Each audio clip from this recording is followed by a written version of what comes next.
Well, hi there. I am here today with a creature that I have had for a very, very long time. Our first video that we ever made on this channel was our top 5 list of pet reptiles for beginners. And on that list was a really, really excellent small python, which is the ball python. And they are amazing. They are absolutely amazing. Though they are a bit commonplace and maybe a little bit small for some people who are wanting a big, impressive snake. There are out there some truly giant snakes, enormous, super huge snakes, which are definitely impressive. But they're completely unreasonable for most potential reptile keepers. But there does exist this snake, which is the blood python. And as soon as it became apparent that we were going to continue to make videos, maybe for a long time, after the original 5, I went out and I got myself a baby blood python.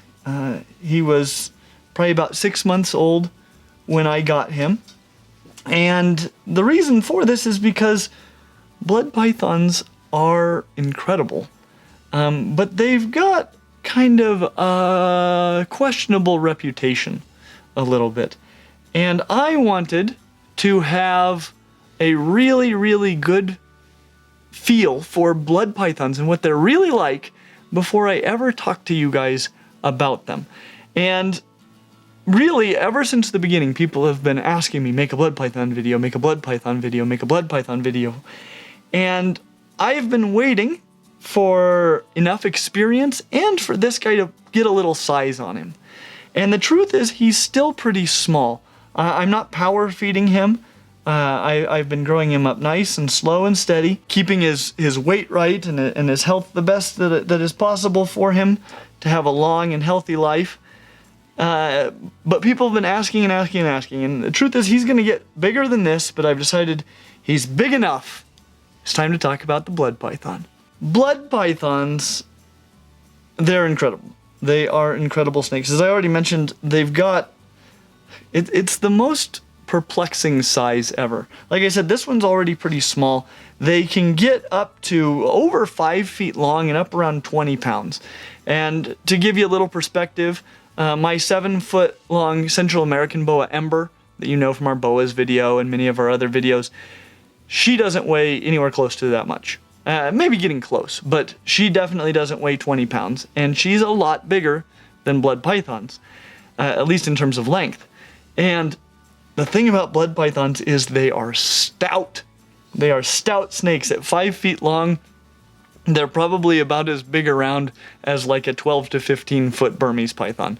They're just, well, they're deceptively large and small at the same time. People always, when they see them, they go, that's a huge snake. And the truth is, it's only a little bit longer than a ball python. It's just the craziest thing. For that reason, you know, for people who want a big snake, but don't want all the issues that go along with having a giant snake, the blood python might seem like a really attractive option. And so our question today is simply, is the blood python the best pet snake for you?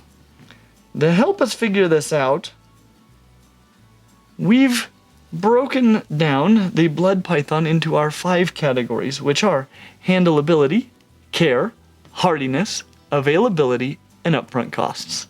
So let's begin with handleability, shall we?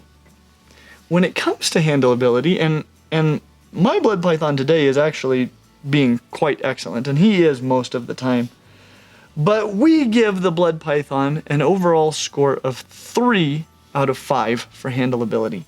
A little while back, we released a video on how to read the body language of snakes, and generally speaking, it's pretty easy. And honestly, blood pythons, you know, if you know what you're looking for, they also definitely let you know about their intentions. But their body language is a little bit different than other snakes, and a lot of this is due to their lifestyle. These guys live their lives very much like gaboon vipers. And the gaboon viper, if you're not aware of this snake, is Arguably, and probably in my personal opinion, the coolest snake on the planet. This is a snake that gets 4 to 6 feet long, about like a blood python. They are wide, just like a blood python. They live their lives by sitting still. And they can sit still for days and weeks at a time, just not even moving in the leaf litter. And they have this incredible patterning that helps them both blend in, but when they're not in the leaf litter and you can see them, it's also quite gorgeous. And they've got these just absolutely colossal heads and the biggest fangs on any snake in the world. They're so cool, but definitely not a snake I really want. Bites are pretty darn necrotic and they tend to have to amputate stuff, and that's not for me. But the blood python, it doesn't have that truly massive head with giant venom glands in it that the gaboon viper does, but in all other ways, it's got most of those rad gaboon viper features. And as a snake that holds perfectly still and just waits for food to walk by, you can't always guarantee that food is going to walk in front of your face. And so they need to be able to strike at all sorts of strange angles. And so these guys won't always turn and look at you before they strike. They will do a lot of huffing, and they will have, kind of strange breathing patterns, like we talked about in that video. They'll do a lot of the tongue stuff that we talked about in that video, but they can be harder to read. And that can be particularly tricky given the fact that they have a reputation for being pretty bitey. Though babies do tend to be pretty bitey, with moderate amounts of work, they do tend to mellow out and be pretty great, at least when we're talking about our captive bred babies. There you go. There you go. Thanks. Like I said, they can be a little bit difficult to read, and he just chose to hold perfectly still, but in kind of a cocked position, and he wasn't flicking the tongue, which kind of told me he was maybe feeling a little bit nervous. And they do have sort of an explosive strike as well. When they do strike, I said that, they don't tend to be too bad about it, but they can like leap forward. It's a very, very powerful strike when they do strike. And so I've never been bitten by this guy. When I first went to pick him up, he took a shot at me, but he was pretty cold and it didn't get anywhere close to hitting home. But it looks like no picnic, and I tried to avoid it. And as you can tell, I am much more careful with him than I am with, well, really almost any of the other at least heavy-bodied snakes that I keep. Even boas, I feel a lot more confident with my boas than I do with my blood python, even though we have a really good relationship, and he hasn't given me any specific reason not to trust him, but I just know to be careful and respect him.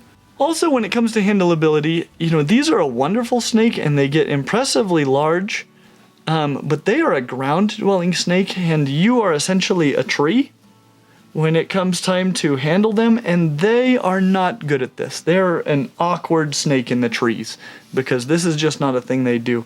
And, he's still small, and so he's doing a pretty good job of holding on to me, but when you handle a blood python, it is your job to stay underneath them, much more than is the case with, say, boas, which are just really good at holding on to you. Even ball pythons are much, much better at holding on to you.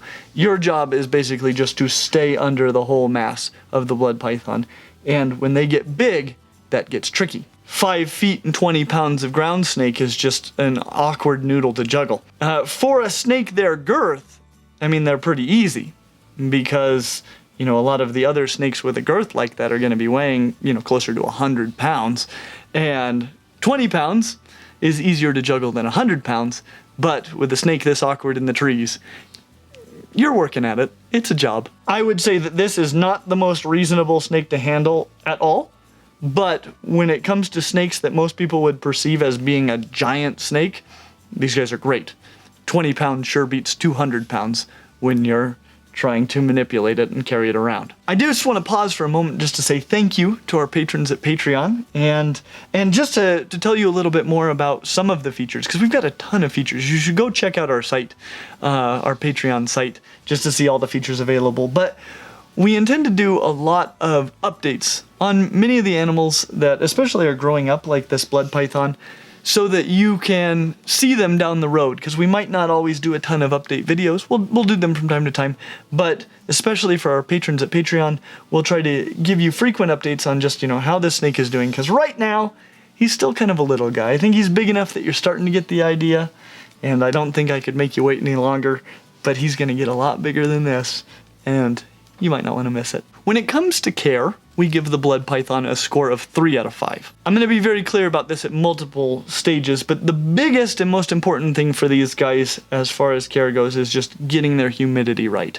And a lot of aspects of their care will be related to keeping that humidity at the right levels. The enclosure is one of those things that needs to function well in a humid environment. So glass enclosures, especially with a screen lid, are not really generally ideal for a blood python. I would make sure that whatever enclosure you do get is big enough that they can stretch out fully. This is a snake that doesn't tend to stay coiled up very often. They tend to lay out almost in a straight line wherever they are, and then they just hold still a lot of the time for a very long time. As I mentioned, humidity is a big deal, and so the enclosures I would recommend are plastic, whether this be a snake rack or some sort of like front entry plastic enclosure. Those just hold humidity better, and this is important especially in drier climates. Having the enclosure be too dry leads to a lot of problems, and actually can lead to the premature death of blood pythons in a lot of situations. It's been a problem that a lot of people have had. It's actually kind of difficult to find adults because a lot of people lose them sometime along the way. However, if you keep the enclosure just absolutely sopping wet, this can also lead to problems that can cause premature death. So finding that right balance, that's really the key. You want to keep the enclosure humid, but not wet. And it definitely needs to be well ventilated all the time, which makes it hard to keep it humid. Though, as we mentioned, there is such a thing as too much ventilation, and that's usually what you run into with screen lids especially. As I've already mentioned, this is just easiest to maintain in some sort of a plastic enclosure. And we'll have links to these down in the description. They do need moderate amounts of heat, less than a lot of the other pythons, like ball pythons, and a more even heat throughout the enclosure, though a gradient is still a good idea. A lot of times these guys are going to be stretched out through most of the enclosure. Going back again to humidity, I would recommend humid hides. So even with you trying to maintain proper humidity, have some humid hides inside the enclosure, which are boxes with kind of a small entry and some sort of humid substrate in there like moss or paper towels that you're keeping moist so they can go into a more humid environment should they choose that. And I would recommend one on both the warmer and the drier side of the enclosure. Again, related to humidity and hydration generally, they like a large water bowl, and a lot of surface area will allow a lot of humidity to evaporate from that water bowl. They'll also soak fairly often in that water bowl, so make sure it's big enough that they can get into it. And especially if you live in a dry climate, I recommend relatively frequent mistings. Again, you don't want the enclosure to stay wet all the time, but you do want it to stay humid, and so frequent mistings are going to be very important. Due to having so much humidity, whatever substrate you choose needs to be a substrate that's not going to mold with all that humidity, and especially if you're in a drier climate, pick a substrate that will hold the humidity itself. If you're in a wetter climate, you can get away more with things like newspapers that aren't going to hold humidity. I'd recommend something more like Reptichip, though, if you're in a drier climate. These guys have a slower metabolism than do other pythons, and I mentioned that I haven't been power feeding him. This has been very, very deliberate, and the reason that I don't want to do this is because they can become very obese. They've got a slow metabolism, but they like to eat. In fact, I love how feeding is with these guys. This guy's one of my easiest snakes to feed because I just put a frozen thawed rat in his enclosure and he just comes up and eats it. I don't even need to do the rodent dance with him, which is just phenomenal. But they do like to eat, and so if you overfeed them, they can get very obese. And this is even for a wide snake. They should have a little bit of kind of a peak where their spine is that you can see. That's going to be really, really important. If you can't see that, they're probably getting a little bit obese on you. When it comes to hardiness, we give the blood python a score of 3 out of 5. As I hope I've made abundantly clear, humidity is going to be the biggest key.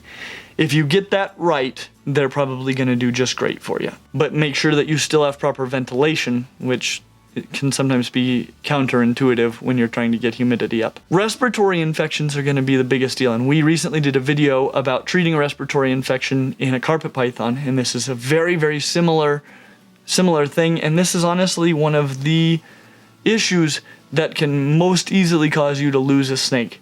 So I very much recommend watching that video, no matter what type of snake you have, but it's definitely something to watch out for with blood pythons. Most of the blood pythons that you'll see anymore are captive bred, and so that's going to help with hardiness a tremendous amount. And again, if you get humidity and care right, they should do really well for you. When it comes to availability, we give the blood python a score of, wow, 4 out of 5. They're somewhat rare in pet stores, though you do see them from time to time. But they'll be at every reptile expo, at least outside of Australia. And, you know, when you go online, you can definitely find yourself a blood python.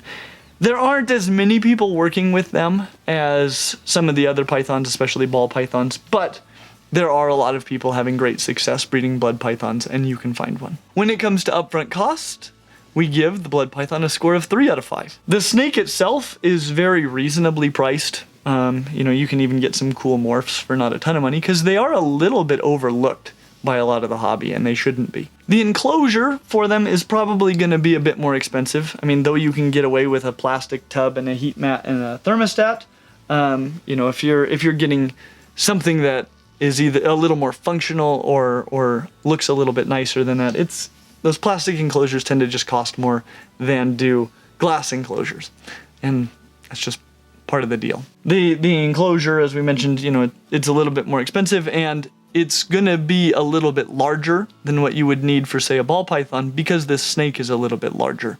It can be actually quite a bit larger than a ball python. I would recommend to heat them using heat tape or a heat mat on a thermostat to avoid any sort of tragedies there. A substrate that holds humidity in a great big water bowl, and then, you know, those humid hides, which you can make yourself, and you'll really be in business.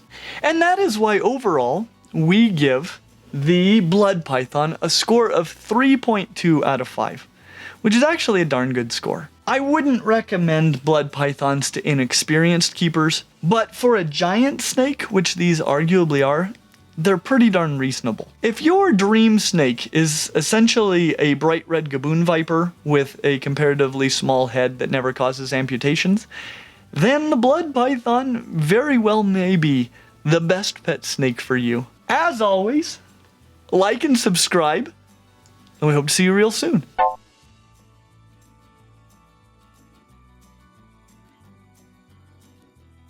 But they've got kind of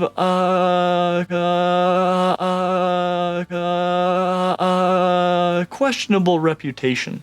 I think that could be kind of just a new feature of Clint's Reptiles, is there's always a crying baby in the background. We'll replace the music, since I didn't get bitten in the face just yet. Gotcha. Not yet.